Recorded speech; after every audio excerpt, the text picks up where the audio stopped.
பிரியமானவர்களே, இயேசு கிறிஸ்துவின் நாமத்தில் உங்களுக்கு வாழ்த்துக்கள். ஆண்டவரின் கிருபையினால் வாய்ப்பு கிடைக்கும் போதெல்லாம் உங்களுக்கு இறை வார்த்தை உங்கள் செவிகளில் கேட்க வேண்டும், உங்கள் கண்கள் காண வேண்டும், உங்கள் இருதயத்திற்கு வர வேண்டும், உங்கள் வாழ்க்கை ஜீவ ஒளியை காண வேண்டும் என்கிற உணர்வோடு கூட நாம் கர்த்தருடைய வார்த்தையை உங்களுக்கு சொல்லி கொண்டிருக்கிறோம்.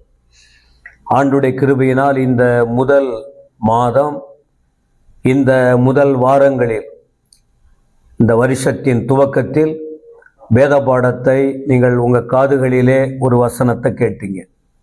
அப்போ இன்றைக்கும் உபவாச ஜபமாக அந்த ஜபத்தை முன்னிட்டு இந்த காணொளி மூலமாய் வேத வார்த்தைகள் உங்கள் காதுகளில் போடுகிறோம்.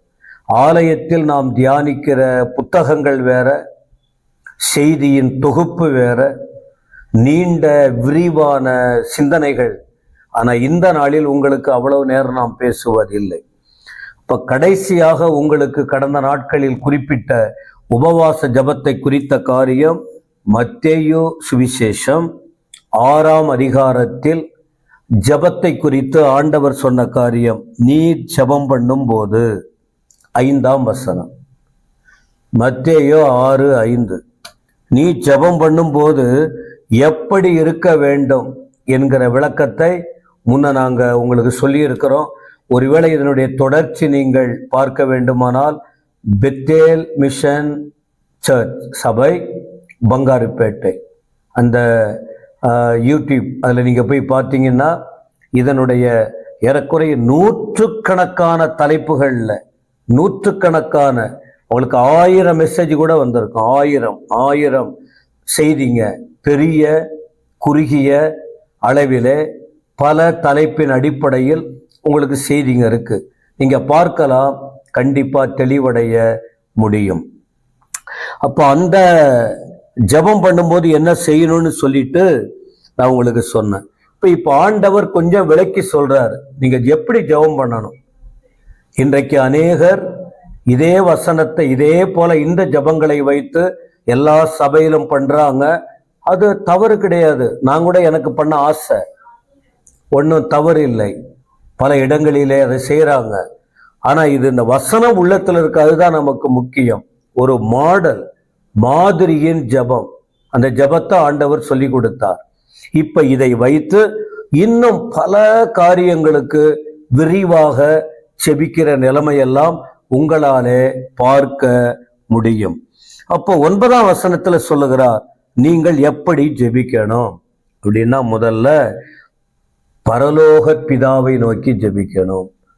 நம்மை படைத்த பரம பிதா பரலோகத்தில் இருக்கிறார். வேதம் அப்படிதான் சொல்லுது. நான் அடிக்கடி உங்களுக்கு சொல்றேன், 3 கடவுள் இல்லை இந்த வேதத்தில். கிறிஸ்தவத்தில் இந்த வேதத்துல 3 தெய்வங்கள் இல்லை.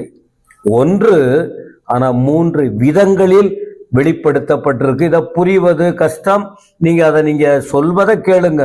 ஒரே ஒரு தேவன், ஒன்றான மெய் தேவன் 3 விதத்தில் செயல்படுவது பல முறை என் நாவினாலே உங்களுக்கு உச்சரித்திருக்கிறேன்.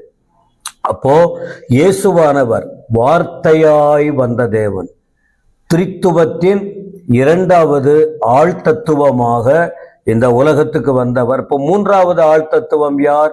பரிசுத்த ஆவியானவர். இப்ப இதை பற்றியெல்லாம் விரிவாக வார்த்தைகளை நாம் கவனித்து கொண்டிருக்கிறோம். அப்ப ஆண்டவர் இயேசு இப்படிதான் நீங்க ஜெபிக்கிற முறை, ஒரு மாடல், இப்படிதான் ஜெபிக்கணும்னு சொல்லி கொடுக்கிறாரு. என்ன?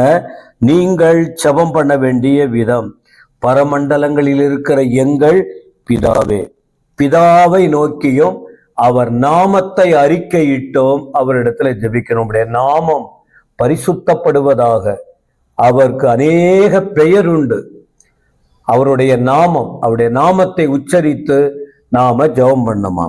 அடுத்த ஒரு வார்த்தை, அவருடைய நாமத்தை உச்சரிக்க வேண்டும். 2வது ராஜ்யம், ஆளுகை. அவர் ஆளுகைக்குரியவர். வேதத்துல நாம் பார்க்கிறோம், ஆளுகையை ஒட்டி எங்களை நீங்கள் ஆட்கொள்ளுங்க ஆண்டவரே, உம்முடைய ராஜ்யம் வருவதாக அப்படின்னு சொல்றாரு. 3வது, உம்முடைய சித்தம் பரலோகத்தில் செய்யப்படுவது போல பூமியிலையும் செய்யப்படணும். ஏன்? மனுஷங்க தெய்வத்தின் சித்தத்தை அவர் விரும்புகிறபடி வாழ்வதில்லை. அப்போ ஒவ்வொரு ஆண்களும் பெண்களும் திருச்சபையும் அவர் என்ன சொல்றாரோ அதன்படிதான் வாழ வேண்டும் என்பதை இந்த ஜெபம் நமக்கு வெளிப்படுத்துகிறது. அடுத்து நம்முடைய தேவைகள், எல்லாருக்கும் தேவைகள் இருக்கு. நம்ம தேவைகளுக்காக அவர்கிட்ட நாம வேண்டுதல் செய்ய வேண்டும். இவர் என்ன சொல்லி கொடுக்கிறார்? எங்களுக்கு வேண்டிய ஆகாரத்தை இன்று எங்களுக்கு தாரும். நம்முடைய தேவைகளுக்காக அவரிடத்தில் நாம் ஒரு காரியத்தை இந்த ஜெபத்துல சொல்றாரு. யாராவது உங்களுக்கு கடனாளிகள் ஏதாவது ஒரு பிரச்சனைக்குள்ள இருந்தா நீங்க அவர்களை மன்னிக்க வேண்டும். யாரையும் மன்னிக்காம விட்டுறக்கூடாது. எங்கள் கடனாளிகளுக்கு நாங்கள் மன்னிக்கிறது போல எங்கள் கடன்களை எங்களுக்கு மன்னியும். இன்னொரு விஷயம் சொல்றாரு, நாங்க சோதனைக்குள்ள மாட்டிக்கொள்ளாதபடிக்கு எங்களை தீமையிலிருந்து விலக்கி காத்துக்கொள்ளும். அப்போ எல்லா விதமான இந்த பரலோகத்துக்குட்பட்ட காரியம், பூமிக்குட்பட்ட காரியம் எல்லாவற்றையும் சேர்த்து நாம் இந்த உலகத்தில் எப்படி வாழ்கிற நாட்களில் எப்படி ஜெபிக்க வேண்டும் என்கிற காரியங்களை ஆண்டவர் இங்கு விளக்கி கடைசியில எல்லாம் சொல்லிட்டு, ராஜ்யம், வல்லமை, மகிமை என்றென்றைக்கும் உம்முடையவைகளே என்ப ஆமேன் என்று சொல்லுகிறார். எனவே எனக்கு அன்பானவர்களே, ஆரம்பத்தில் உங்களுக்கு ஜெபிக்க தெரியலன்னா இந்த வேத பகுதியை படிங்க. எப்படி அந்த முறை பிதாவை நோக்கி ஜெபம் பண்ணணும், முடிக்கும் போது பிதாவே உம்முடைய நாமத்தில், இயேசுவின் நாமத்தில் வேண்டுகிறோம் பிதாவே என்று அப்படி முடிக்க வேண்டும். ஒரு முறைதான். அப்ப இயேசுவினிடத்தில் சொல்லக்கூடாதா? சொல்லலாம். ஆவியானவரேன்னு சொல்லக்கூடாதா? சொல்லலாம். ஒன்னும் தவறில்லை, ஒன்னும் பாவம் இல்லை. ஆனா ஒரு முறை பிதாவே இயேசுவின் நாமத்தில் ஆவியானவர் துணையோடு உங்ககிட்ட வருகிறோம். இப்ப இப்படிப்பட்ட காரியங்கள், தேவைகள், தெய்வ நடத்துதல், இப்படி எல்லாம் அவரிடத்தில் சொல்லி ஜெபிக்கும் போது நீங்கள் கேட்பதற்கு முன்னமே உங்கள் தேவைகளை அறிந்தவர் உங்கள் தேவைகளை சந்திக்க வல்லவராய் இருக்கிறார். கவனத்தை கர்த்தர் பக்கம் திருப்புவோம். ஜெபத்திற்கு முக்கியத்துவம் கொடுப்போம். ஜெபம், உபவாசம், ரெண்டையும் சேர்த்துதான் நாம படித்துக்கிட்டு வரோம். ஜெபமும் உபவாசமும் ஆண்டவர் உணர்த்துகிறபடி வார்த்தை வார்த்தையாய் படிப்போம். நீங்க ஜெபிக்க பழகுங்க, உபவாசிக்க பழகுங்க, வேதத்தை படிக்க பழகுங்க. உங்கள் வாழ்க்கையின் வெறுமை மாறும். இந்த வருடத்தில் ஆவியானவரால் கூடாதது ஒன்றுமில்லை. உங்கள் வாழ்க்கையில் பெரிய காரியங்களை கர்த்தர் செய்வார். நல்ல பிதாவே, துதிக்கிறோம். இந்த வார்த்தைகளுக்காய் ஸ்தோத்திரம். பரலோக பிரசன்னம் ஒவ்வொருவரோடு இருக்கட்டும். எங்களுக்கு உணர்த்துகிறபடி வார்த்தைகளை சொல்லுகிறோம். ஜனங்கள் அதை ஏற்றுக்கொண்டு உமக்காய் வாழட்டும். இயேசுவின் நாமத்தில் வேண்டுகிறோம் பிதாவே. ஆமேன், ஆமேன்.